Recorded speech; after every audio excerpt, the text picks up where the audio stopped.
Hello my friends, just a quick audio update before I make this video.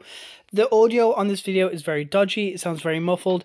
I tried for weeks to salvage it the best I could, but to no avail, so I decided to go ahead and do the video anyway. If you can't understand the audio, I will leave some subtitles below, hope that helps. But for now, enjoy the January update of Fiddler's Branch. Hi guys, my name's Andy, welcome back to Scottish Team Productions and another video. Today I'm bringing you a layout update on Fiddler's Branch for January of 2023. There's a lot to talk about, so let's get into it. So welcome to the first layout update of 2023. There's going to be quite a few more hopefully before its first show in August, which I'm really looking forward to. Now, same as the last layout update, we're going to start this side and then work our way over to the far right hand side, where the layout update will end, and then I'll tell you what plans I've got for the next layout update. Now, last time you saw this part of layout, it looked like this. And the fact that this is the stage I've got it to now is a factor of a few things. Well, one, I was having issues with the audio on my phone. Turns out there was the tiniest little bit of dirt inside, which meant the audio sounded like this. So yeah, not really worth recording anything until I figured that out, and then I figured it out, I sorted it out, and now we're back to recording videos in bulk, ready for every weekly upload, and I'm just really happy to be filming again, because I really love sharing this with you guys. So, what happened here? Well, a field happened. So, between the last video and this video, I went over that little cardboard area with some PVA glue to kind of harden the surface area and make it all solid. And then I got a load of plaster cloth. Now, I didn't know this about plaster cloth. It can become useless.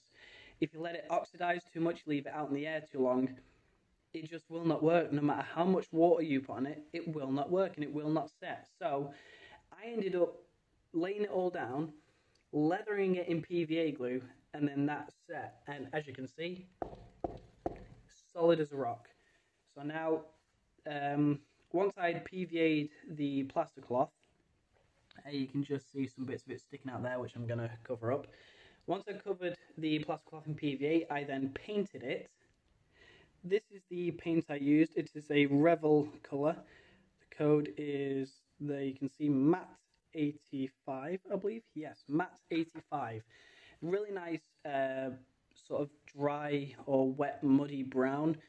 Really good undercoat, really looks well. I mean, you can see there are a couple of patches where the grass hasn't exactly hidden it well, but it still looks okay because it's got that sort of muddy texture underneath. And obviously Scotland is full of mud. So next what I did was, I remembered I had this little stile here, and the fence itself is actually one of these. It's actually a Hornby fence that comes with like those horrible black clips that connect to the track. So it's one of them. I cut the top bar off and I added these steps in, and then I added this little path with some of these spare ballast I've got.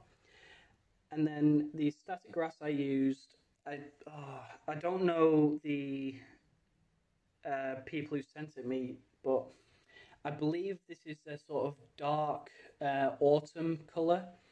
Because if you look at pictures along the Settled Carlisle, it's sort of like a really dark grassy colour, not like in the Midlands where you see this bright green colour. Well, basic example is the back scene there. It's not really that kind of bright green colour, but that's the back scene that came with it, so I've got to deal with it. So this colour looks really good. I will be adding some extra bits to make it look less plain.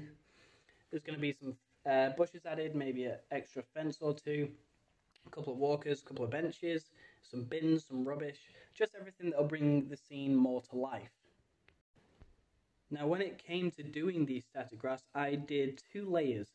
So I did 1 layer of static grass, which didn't really cover a lot, because I believe this is only 1 or 2 millimeter static grass, which is very, very small.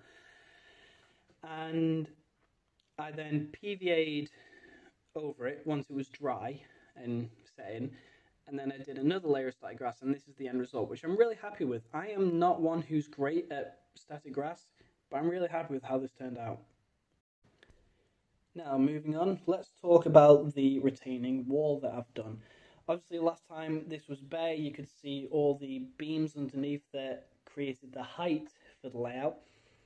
These are the viaduct kit, the arches. I cut them into strips, and then I tried to keep them as similar height as I possibly could. Because if you look like this one here, that's at a different height, that's at a different height. So is this one here. But that happens, you know, we're not perfect. We can't get it right on the first try every time. So, you know what, it happens. And plus, I can cover it up with some of the foliage I've got. So, with some white paint I've got, which we literally use to paint the walls in my own flat, I painted in the cracks because it looked too smooth. You know, you couldn't really see the bricks. So, I painted over it. And then to kind of push the paint into the grooves, I used baby wipes and a tissue. And you know what? I'm pretty happy with how it turned out. Now, obviously, there are some bits and bobs here that need sorting out. I'm going to add graffiti to those bits because I think that would just work. You know, he's climbing around, he's pushing against it a lot. The paint might affect the cement or whatever it is you use in between bricks. I don't know, I'm not a builder. But yeah, I'm really happy with how it's turned out. And these little beams that I've put in, or support trusses, I guess you could call them, they are there to hide the join crease between each individual piece, because it was originally going to be a load of foliage coming down each individual piece. I thought, no, that's going to be too obvious. So what I'll do is I'll add these. It'll look like structural support beams, and then I can leave it at that. And honestly, I think it looks really good. I'm really happy with it. So moving on to this little fence here. Now this is the same fence as what's over there. I just cut this top piece off, and then it's gone all the way along, all the way over there. Now over here, it will eventually get covered up by what will be the support beam for the bridge. So that's alright, I don't really mind. And again, this is literally just the cheap Hornby stuff that came with them horrible black clips that connect to the track. I went to my local corner shop and literally just got some cheap super glue to keep it all on. Because if you look around there, it's literally just stuck to the extra height of the retaining brick wall. So that's all stuck in. I'm going to get some concrete trunking along here, and then some cabinets there, and then the rest of it's going to be some foliage. I'm not quite sure, but I will get to it. Now the ballasting is completely done now. There is no more ballasting that needs to be done, thank the heavens.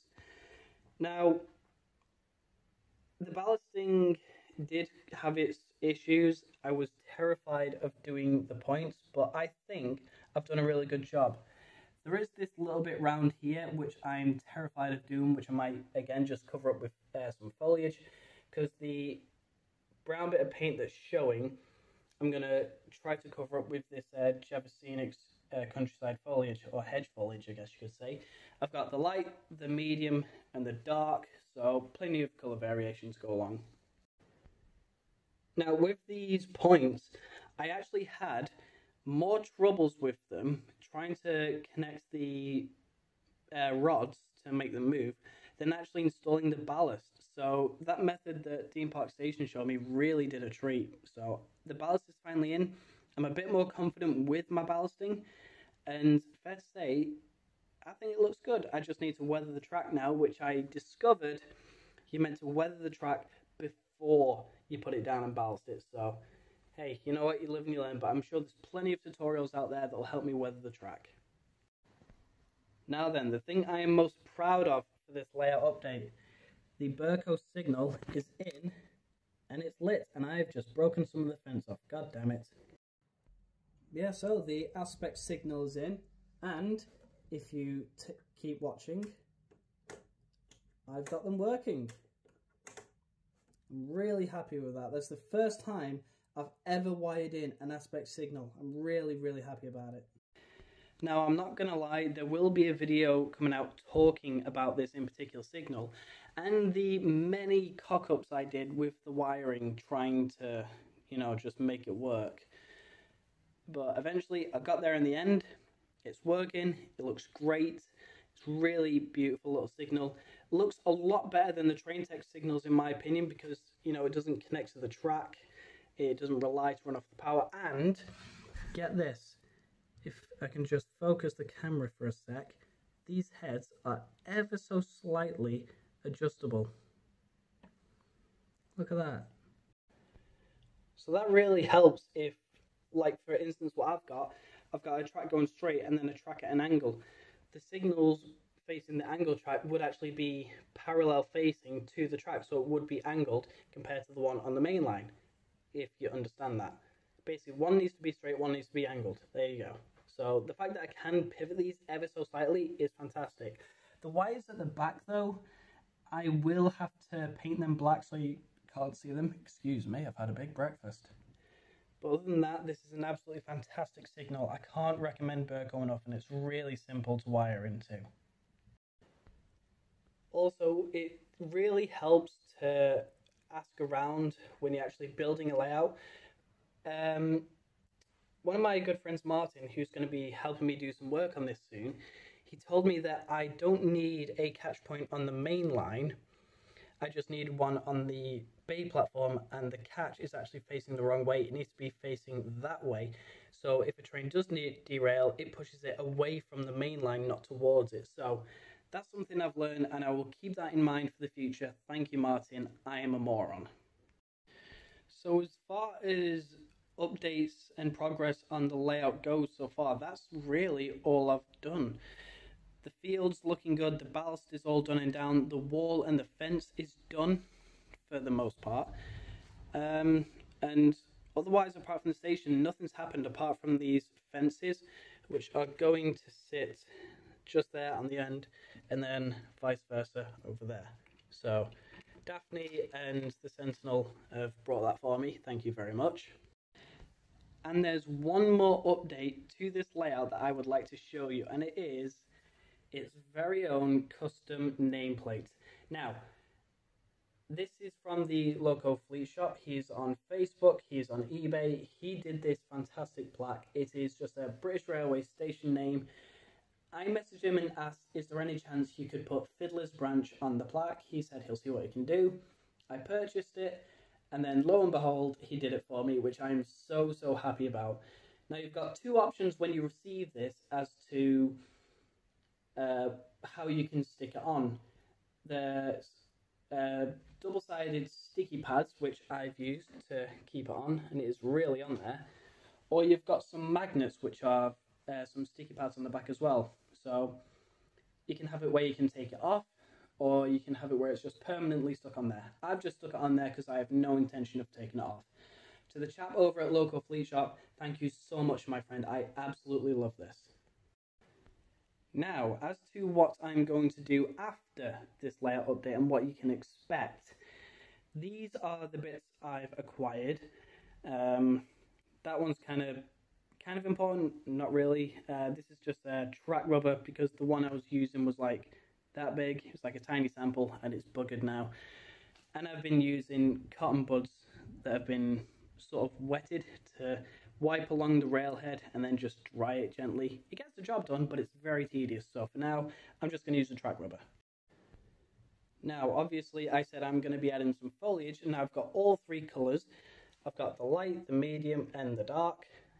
They're probably going to be added along the front of there. Maybe some in the middle, maybe some along the front of here. I might even add some on the ballast to just give the idea that some grass or shrubberies growing in between the ballast. Who knows? Then these Howard Scenic Supply hedges, they're going to go around the field.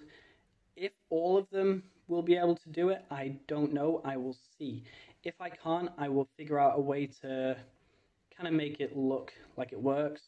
Like, it's sort of kind of like humanity has realized there's a gap here, we need to put something there. So basically I'm going to put a fence there if it doesn't work. And then these three final pieces. So here I've got some TPWS, which is Train Protection Warning System grid. These are what the trains go over to turn the signal red. So they will be going possibly just after the catch point. I've got some line side cabinets, which will be going over there in the corner. And then I've got some cable trunking, because we all know we need a good bit of cable trunking everywhere in the layout if it's got aspects. So my friends, that is it for this layout update. I'm really happy with the progress I've done. I'm happy with the progress that's going to be done. Are you guys looking forward to it too? Let me know in the comments below. Leave a like if you are excited. And thank you guys so much for watching this video. I can't wait for this year. I've got so many great things to show you, so many great plans, so many great videos to make, so many ideas, so little time. So for now, my friends, I'm going to leave it at this. Thank you guys so much for watching this video. If you liked it, leave a like and a good comment. If you didn't like it, leave a dislike and a bad comment. And as always, guys, I will see you in the next video, and see you later. Bye for now.